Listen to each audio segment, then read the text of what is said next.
کیا ہے؟ پیچھے والے جواب دیں گے کس نے یہ دعویٰ کیا ہے؟ پیچھے والوں سے پوچھ رہا ہوں، سلونی سلونی قبل ان تفقدونی، پوچھ لو اس سے پہلے کہ میں تمہارے درمیان سے چلا جاؤں. یہ دعویٰ کس نے کیا ہے؟ علی علیہ السلام نے. علی علیہ السلام نے یہ دعویٰ کیا ہے، سلونی سلونی قبل ان تفقدونی، مجھ سے پوچھ لو، میں زمینی راستوں سے زیادہ آسمانی راستوں سے واقف ہوں. اس نے یہ دعویٰ نہیں کیا.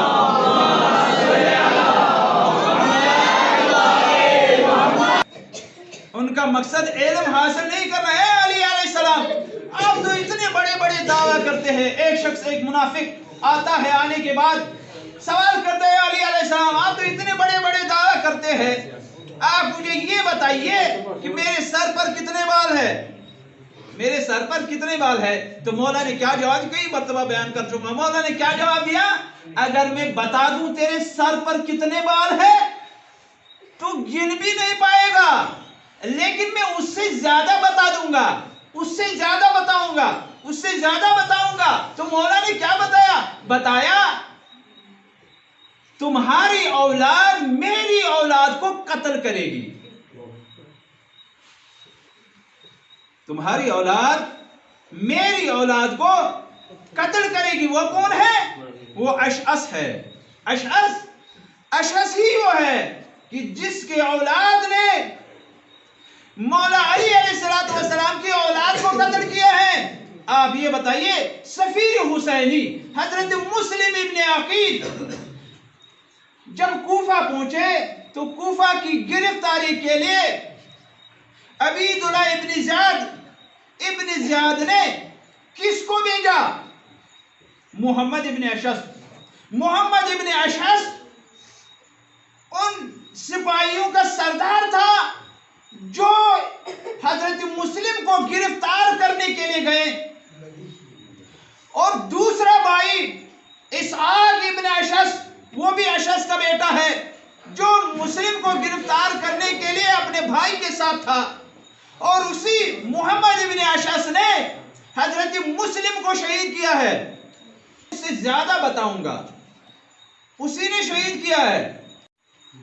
اور جودہ ابن اشعث کے بارے میں آپ جانتے ہیں کہ اس نے حجت خدا امام المتقین امام حسن علیہ السلام کو زہر دیا.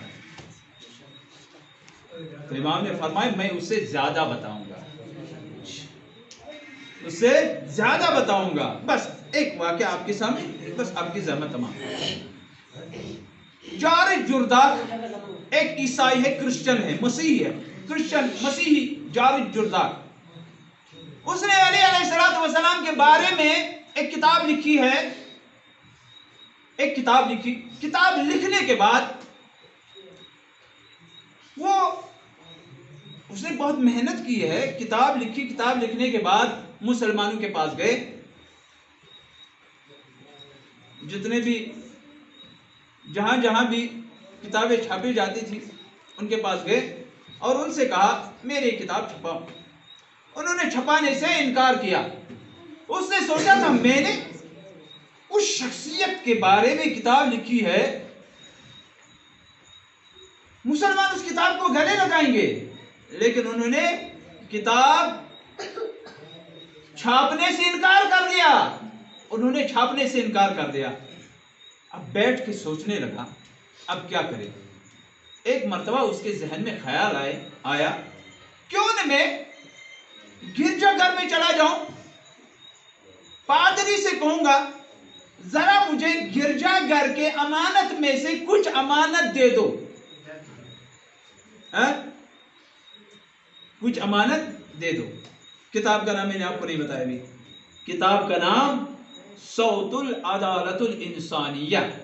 صوت العدالت الانسانیہ یعنی عدالت انسانی کی آواز. عدالت انسانی کی آواز کتاب کا نام ہے.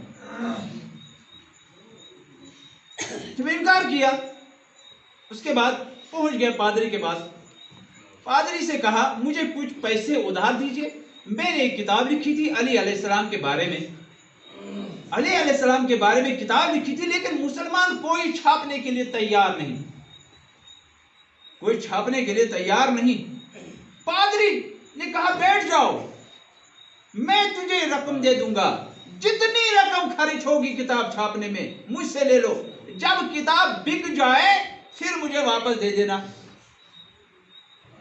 وہ پیسے لے گیا، کتاب چھاپی، کتاب چھپ چکی، پھر اتنی بکی، کتاب اس قدر عام ہو گئی، اس قدر جو ہے لوگ جو ہے لینے لگے، کیونکہ انہوں نے ایسی کتاب لکھی تھی کہ سارا پیسہ واپس آ گیا، سارا پیسہ واپس آیا۔ پیسہ لے کے جب گیا، جانے کے بعد پادری کو کہا یہ پیسے لے لو۔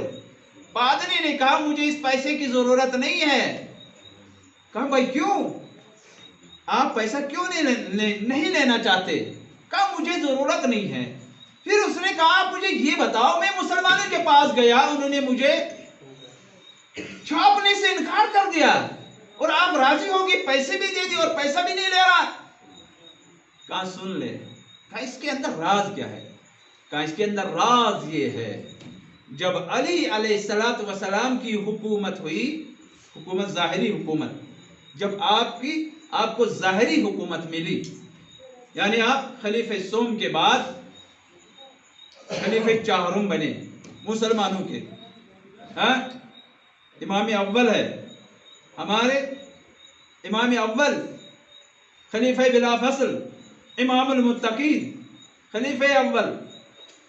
لیکن جب ظاہری حکومت آپ کو ملی، اس وقت ایک ڈیلیگیشن، مینارٹیز کا ڈیلیگیشن آف دی مینارٹی کا ایک ڈیلیگیشن گیا، جس میں مینارٹی کا مطلب یعنی کم تعداد میں عیسائی گئے۔ جانے کے بعد علی علیہ السلام سے سوال کیا، اے علی آپ کی حکومت میں ہمارے ساتھ کیا ہوگا، ہماری پوزیشن کیا ہوگی؟ امام علی نے فرمایا دیکھو آپ کے ساتھ انصاف ہوگا، آپ کے ساتھ انصاف ہوگا۔ اس کے بعد پادری بیان کرنے لگا جیسا برتاؤ علی نے ہمارے ساتھ کیا ویسا برتاؤ عیسائیوں نے بھی، ہمارے لوگوں نے بھی ہمارے ساتھ نہیں کیا۔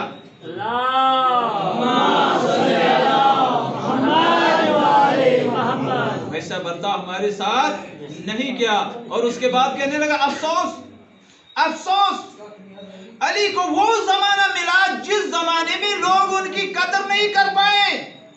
اگر آج کے زمانے میں ہوتے تو دنیا پتہ نہیں کہاں پہنچ گئی ہوتی، دنیا پتہ نہیں کہاں پہنچ گئی ہوتی۔ علی وہاں سے کہتے تھے پوچھ لو، زمین سے زیادہ آسمانی راستوں سے واقف ہوں، اس سے پہلے کہ میں تمہارے درمیان سے چلا جاؤں۔ اس کے بعد اس کتاب میں لکھا کیا ہے، 2-3 جملے آپ کے سامنے بیان کروں گا۔ وہ کہتا کہ شارٹ میں یعنی اس نے جو لکھا ہے کہ علی سے بڑا کوئی عادل دنیا میں نہیں ہے، علی سے بڑا عادل کوئی دنیا میں نہیں ہے، علی سے بڑا دنیا میں کوئی سخی نہیں ہے، علی سے بڑا دنیا میں کوئی سخی نہیں ہے، علی سے بڑا دنیا میں کوئی مجاہد نہیں ہے، علی سے بڑا دنیا میں کوئی بہادر نہیں ہے، علی سے بڑا دنیا میں کوئی بہادر نہیں ہے۔ اور جتنی بھی صفتیں ہیں، اچھائی کی جتنی بھی صفتیں ہیں، وہ ساری صفتیں علی علیہ السلام کے پاس پائی، علی علیہ السلام کے پاس ہے۔ اور علی سے بڑا دنیا میں کوئی عالم نہیں ہے، علی سے بڑا دنیا میں کوئی عالم نہیں ہے۔ لہذا ہم علی علیہ السلام کے اگر چاہنے والے ہیں تو یہ کیوں کر ہو سکتا ہے ہمارے پاس علم نہ ہو، ہمارے پاس علم نہ ہو، ہمارے پاس زیادہ علم ہونا چاہیے، ہمارے پاس زیادہ علم ہونا چاہیے۔ جیسے کہ علی علیہ السلام فرماتے ہیں میرا ماننے والا وہ نہیں ہو سکتا جو جاہل ہے، بلکہ میرا ماننے والا وہی ہے جو معرفت رکھتا ہے، میرا ماننے والا وہی ہے جو معرفت رکھتا ہے۔ لہذا ضروری ہے کہ ہم معرفت حاصل کریں، اور ضروری ہے یہ معرفت تبھی حاصل ہوگی جب ہم علم حاصل کریں گے۔ بر محمد و آل محمد صلی اللہ علیہ وسلم۔